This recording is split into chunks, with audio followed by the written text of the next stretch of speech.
Buksan po natin ang ating Biblia sa John chapter 4 verse 22 hanggang sa 24. John chapter 4 verse 22 hanggang sa 24. Sabi dito, sinasamba ninyo ang hindi ninyo nakikilala. Sinasamba namin ang nakikilala namin sapagkat ang kaligtasan ay mula sa mga Hudyo. Ang kaligtasan ay mula, subalit dumarating ang oras at ngayon na nga, nasasambahin ng mga tunay na sumasamba ang Ama sa Espiritu at katotohanan sapagkat hinahanap ng Ama ang gayong mga sumasamba sa Kanya. Ang Diyos ay Espiritu at ang mga sumasamba sa Kanya ay kailangang sumamba sa Espiritu at katotohanan. So, kung napapansin po ninyo, nire-review po natin ngayon ang ating mga distinctives bilang isang iglesia. At itong distinctives na ito po ang naging heart of our mission. At gaya ng sinabi po natin nung mga nakaraan, ang distinctives na ito ay parehong descriptive and prescriptive. It describes our church and we aspire to grow in this distinctive bilang isang iglesia. Kaya mahalaga na kailangan nating i-evaluate ang ating iglesia from time to time. I-evaluate, i-assess, mga kapatid. Evaluate natin. Kaya kailangan po nating i-evaluate palagi ang ating iglesia. At kung meron tayong matutuklasang kahinaan sa ating iglesia, imperative talaga na kailangan tayong kumilos upang i-correct po ito. At ang ating Panginoon, nagbigay siya ng warning. Nagbigay siya ng warning doon sa Revelations chapter 2 verse 5 sa church sa Ephesus. At tatlo ang warning or tatlo ang paghihikayat ng Panginoon sa church ng Ephesus, no? Remember, repent, and return. Remember, alalahanin, repent, magsisi at manumbalik. Revelations chapter 2 verse 5. Sabi po dito, kaya't alalahanin mo kung saan ka nahulog. Diba? Remember where you have fallen. Magsisi ka, repent, at gawin mo ang mga bagay na ginawa mo nung una. So return. Kung hindi, darating ako sa iyo at aalisin ko ang iyong ilawan mula sa kinalalagyan nito malibang magsisi ka. In other words, talagang hinihikayat ng Panginoon ang iglesia na from time to time tayo po ay mag-self-evaluation. I-assess natin ang ating sarili. Now, so far, natalakay na po natin ang unang dalawang distinctive ng isang malusog na iglesia. Una is Christ-centered. So, ilang linggo po na ang ating kinugugol sa Christ-centered, dalawang lectures. And then pangalawa is sound doctrine.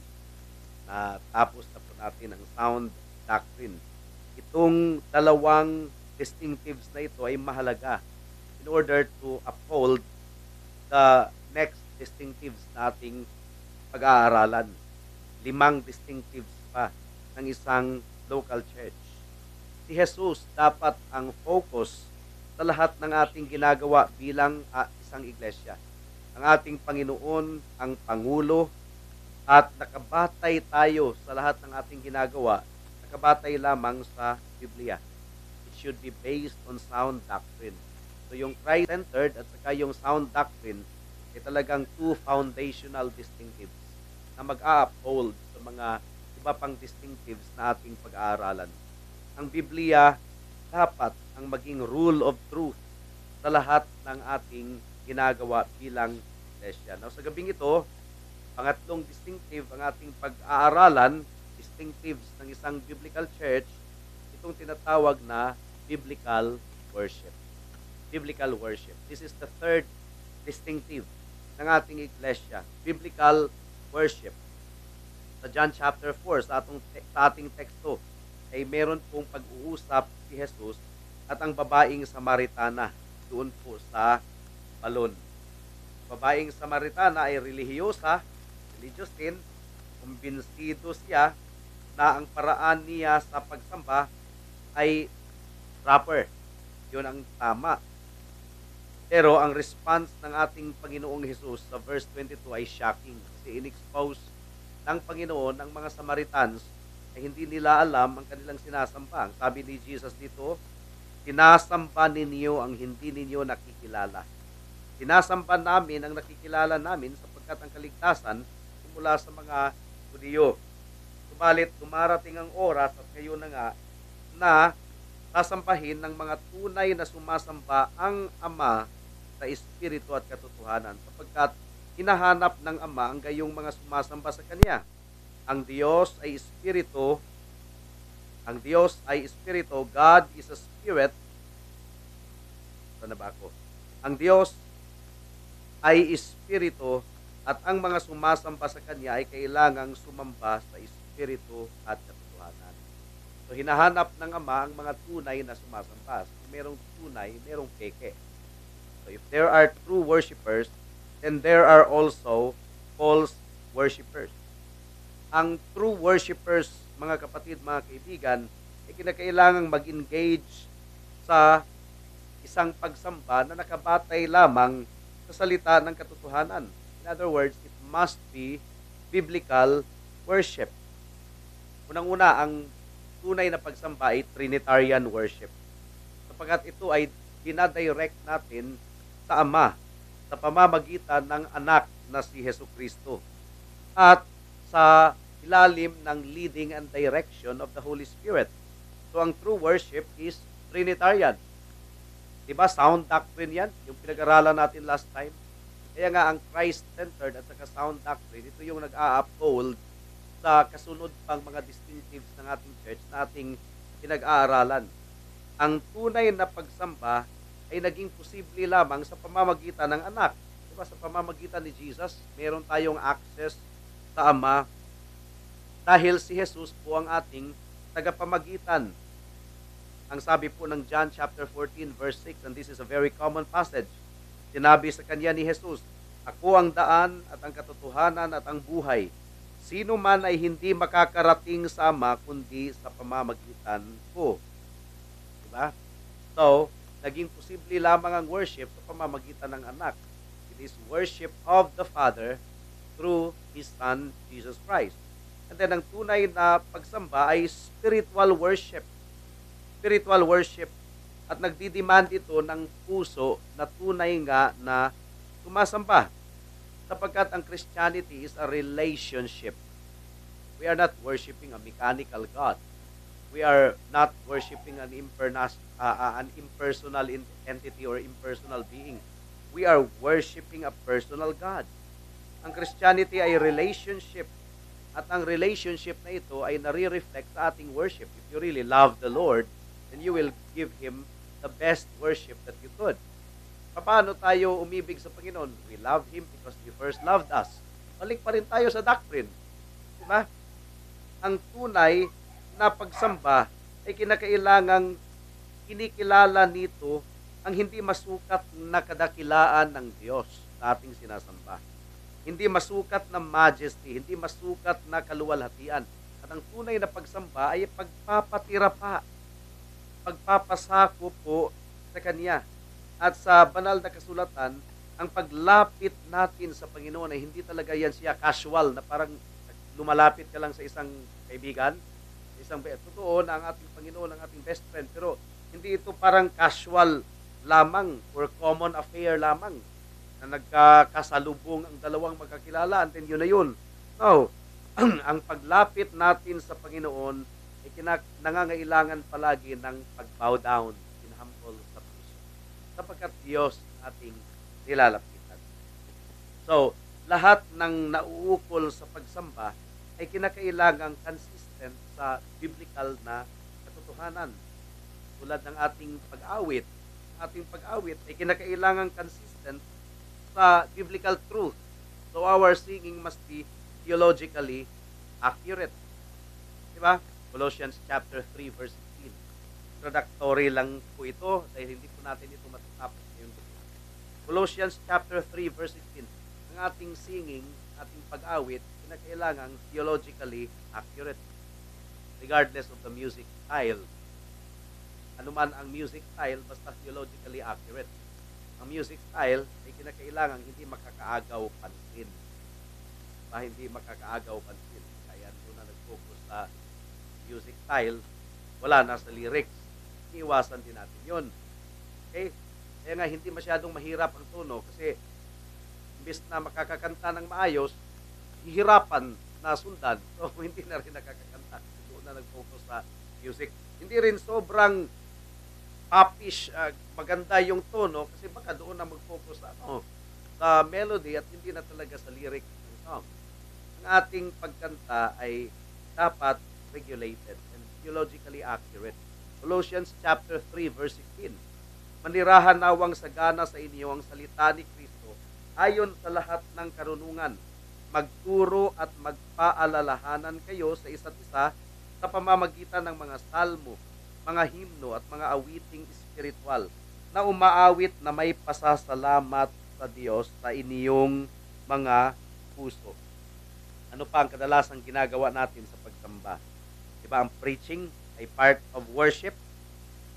Pangangaral ng salita ng Diyos. So ano ba ang pangangaral natin? It must be theologically accurate. Dapat tama ang theology ng ating preaching. Yun ang dahilan kung bakit mahalaga talaga ang expository preaching. Sapagkat sa expository preaching, kumbaga, it allows the biblical truth or it allows the biblical text to direct the sermon. Hindi natin alam ang topic. Hindi natin alam kung ano ang magiging focus ng sermon hanggat hindi natin aralin. Wala tayong topic pa beforehand. Kung nga ngayon, hindi ko pa inuupuan ang message sa darating na Sunday, so hindi ko pa alam ang topic. Malalaman ko pa pag upo ko na ito pala yung focus ng passage na ito, ng teksto na ito. So, hindi pa ulit-ulit ang topic. Kung topical ang sermon mo, although hindi natin yan dinidiscredit, pero kung topical ang sermon mo palagi, mauubusan ka ng topic. Pag expository preaching, hindi mo alam ang topic. Hindi ka talaga nauubusan ng topic. Nung inupuan ko ang message last Sunday, talagang ang focus ay wala nang iba kundi evangelism. Evangelism talaga ang focus, di ba? Nasa teksto. Pero how would I know kung hindi ko pa yun inupuan at inaral? So, kailangan talaga ang ating sermon ay theologically accurate. In other words, true worship demands worshiping the true God. Worshiping God as He is. Kinakailangang tayo ay sumamba according to the truth of God. And that means according to the Bible. Ang Panginoon ay Espiritu. Ibig sabihin, hindi siya nakikita. Espiritu siya. Walang buto, walang laman. Kaya ang ating pagsamba sa Kanya ay spiritual, hindi po physical na meron kang hinihipo, meron kang hinahalikan na estatwa, gaya ng ginagawa ng malaking grupo na pinanggalingan natin. Hindi po yun. Ang tunay na pagsamba ay spiritual. Pakinggan natin si D.A. Carson. Sabi niya, God is spirit. Means that God is invisible, divine, as opposed to human, life-giving and unknowable to human beings unless He chooses to reveal Himself. Yan po ang ating Panginoon. Si William Hendrickson, sinabi po niya, worshiping in spirit and truth can only mean rendering such homage to God that the entire heart enters into the act and in full harmony with the truth of God as revealed in His Word.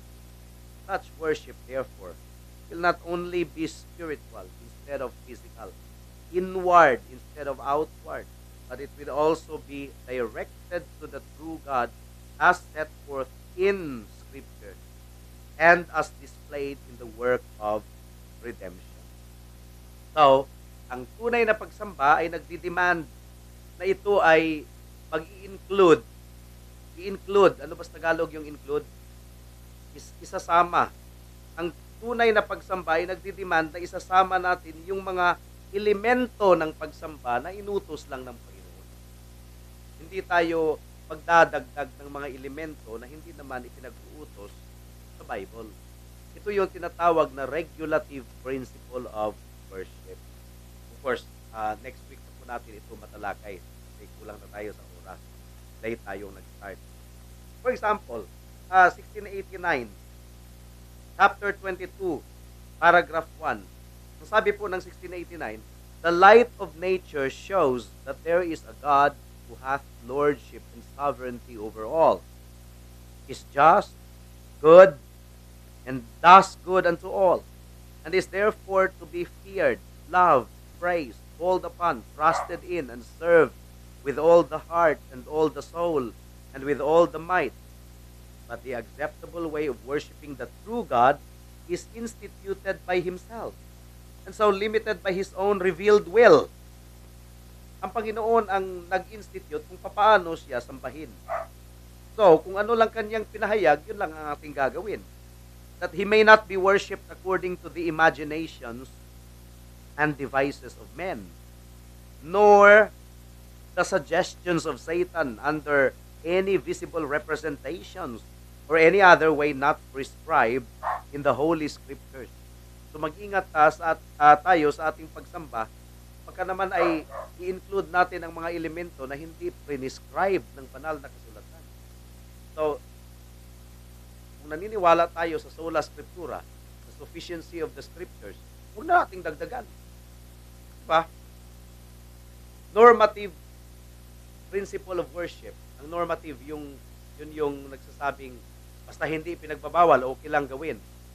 Ang normative principle of worship ay talagang, it is a direct assault sa sufficiency ng banal na kasulatan. Kasi parang feeling mo kulang pa ang scriptures. Kulang pa ang ni-reveal sa scriptures. Kaya kailangan mo dagdagan. Mga puppet show, ng mga dance number, mga entertainment, ano-anong idinadagdag.